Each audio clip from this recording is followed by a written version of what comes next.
Salut à tous, ils sont entrepreneurs. Daniel Zerbib et Meyer Hadjadj. Ils travaillent dans la pierre reconstituée.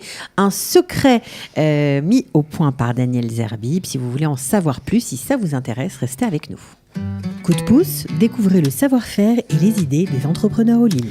Daniel Zerbib, bonjour. Bonjour. Bienvenue. Meyer Hadjadj, pareillement. Ça Bonjour. va ? Oui, bon, Rachel, très bien.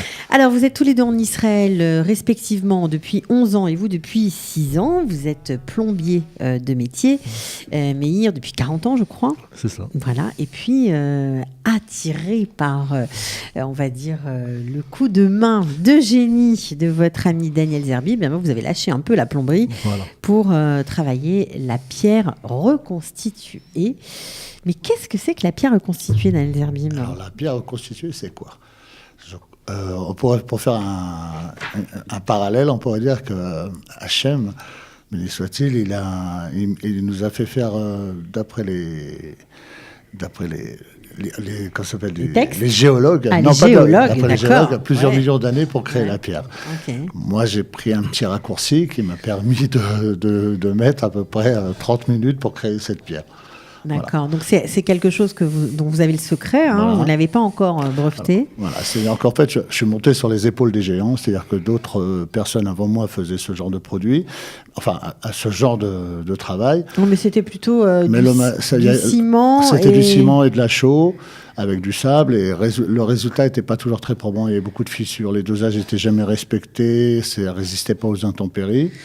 Alors, la pierre reconstituée, c'est ce qu'on voit dans les images un peu derrière nous. On va peut-être aussi en voir à l'image.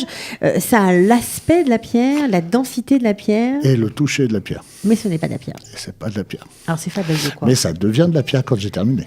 Ah, voilà. On y croit. On vraiment, y croit. Non, c'est-à-dire que lorsqu'on, par exemple, si on voulait casser à l'intérieur, j'ai trompé plusieurs personnes, pensaient vraiment que c'était de la pierre. Avant de percer. Alors, c'est fait à base de quoi, en fait ? Alors suivant la pierre que l'on va imiter... Pas tout nous dévoiler, mais... Non, mais suivant la pierre que l'on va imiter, je vais prendre différents sables. Alors, par exemple, si je voulais imiter du marbre, aussi vrai que du marbre, je vais prendre des silices blanches.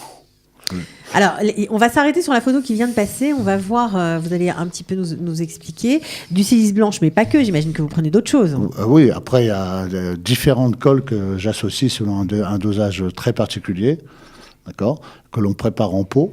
Okay. De manière à pouvoir le conditionner et que ça puisse rester. Ouais. Et suivant la pierre qu'on a besoin, on va prendre tel ou tel pot qu'on aura additionné. Alors, donc, disons qu'on va mettre... 30% de sable d'une certaine catégorie, sable de mer. Quand je veux une pierre qui soit tendre, je vais prendre du sable de mer. Quand je veux une pierre qui soit très dure, je vais prendre du sable Merona.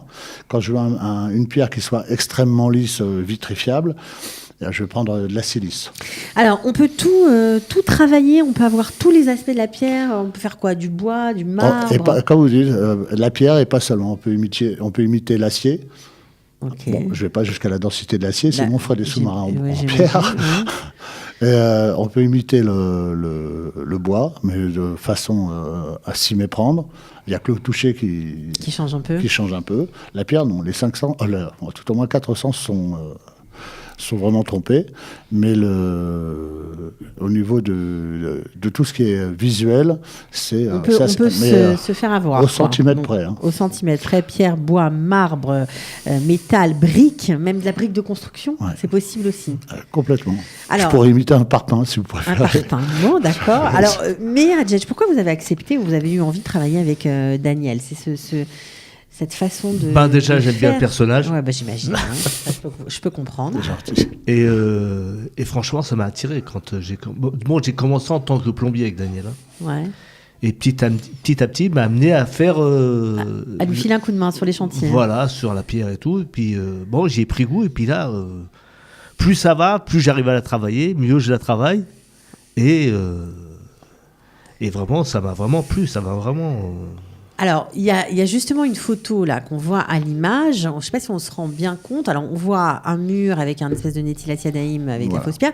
Mais ce qui m'intéresse, c'est la porte. Alors, est-ce que vous pouvez nous expliquer un peu Alors, la porte, je peux me retourner sans que... Là, vous pouvez regarder là-haut. Ouais. Voilà. Alors, vous voyez sur le côté droit de la porte, vous avez le premier étalage de colle qui a été fait. Ouais.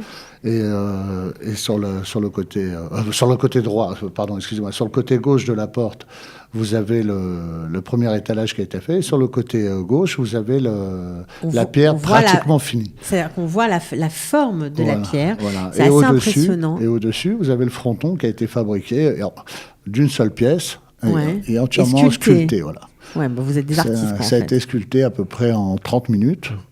C'est incroyable. Voilà. Alors, j'imagine qu'il y a des avantages à cette façon de faire, parce que on voit comme ça dans des vieilles maisons, voilà, on voit cette galerie là, ce toit, tout ça, ça a été reconstitué. On dirait vraiment des pierres antiques. Avant, c'était du béton et de la peinture.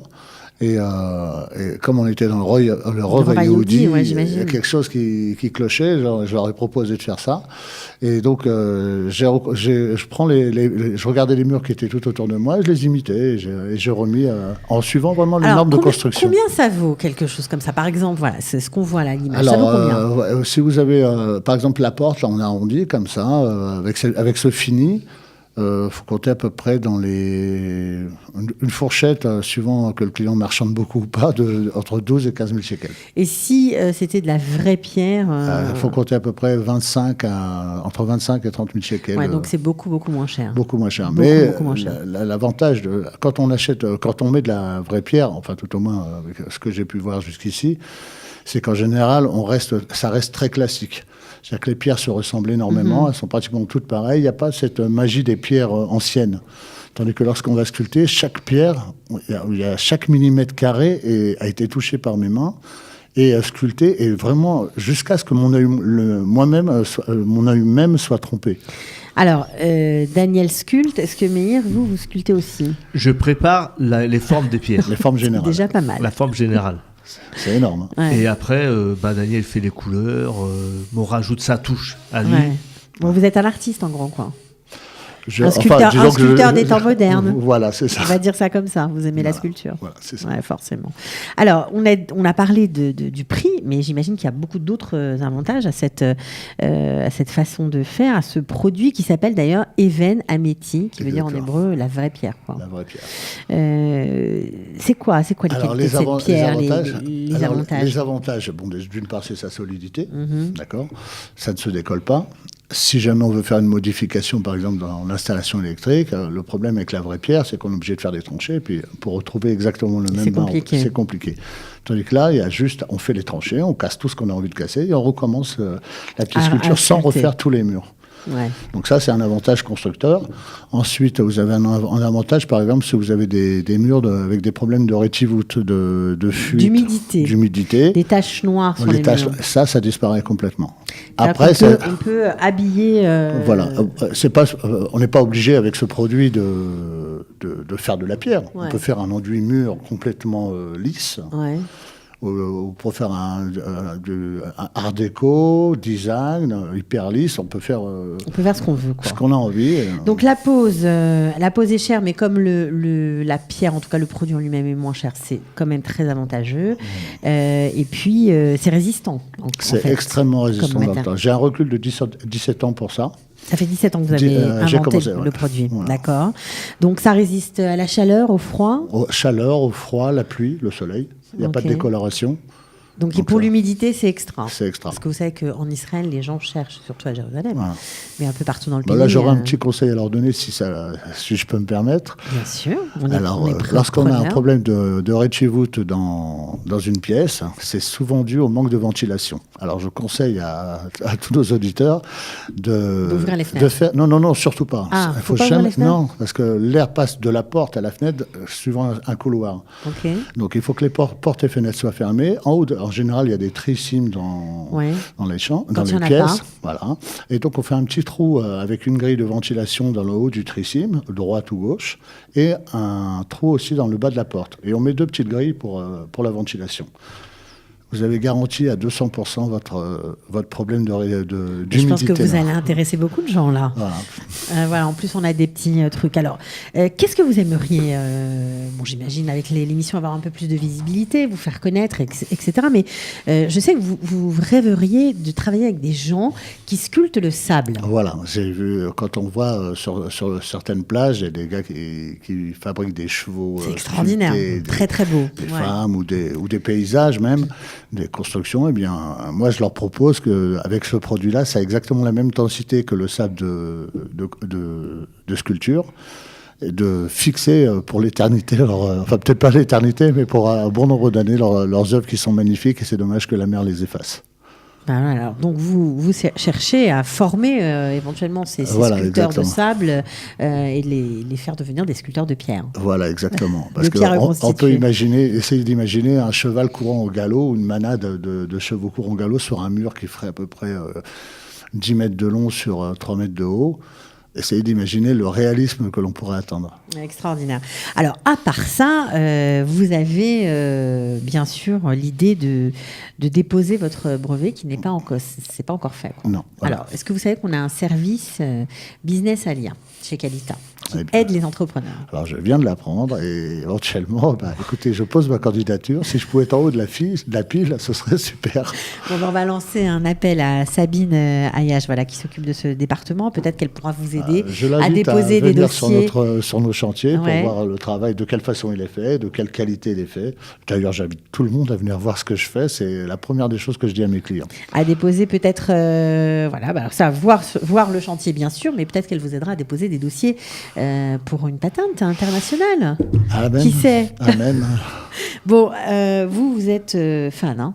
Ah ouais, bon, complètement. Ouais. Depuis que j'ai découvert ça, j'en parle tous les jours. C'est dur comme travail ou c'est Physiquement, c'est dur. physiquement quand même, ouais. Mais je regarde pas la fatigue. En fait, il faut aller très vite pour la... Vu que ça me plaît... C'est-à-dire qu'il doit sculpter, il en doit- tout cas il poser donne- le il produit donne- très il donne- vite. il donne la forme selon les épaisseurs. Ouais. Donc il fallait... Et ensuite, on a 2 jours maximum pour pouvoir tailler la pierre. Sinon, après, ça devient vraiment de la taille de pierre. C'est-à-dire qu'on ne peut plus la travailler, il faut travailler comme si on était des vrais tailleurs de pierre. Tandis que là, on a 2 jours, Donc la base que Meyer pose est importante. c'est le socle. C'est le socle, c'est sûr. Bon, écoutez, je vous souhaite de continuer, voilà, vous faire connaître. C'était vraiment une découverte pour moi.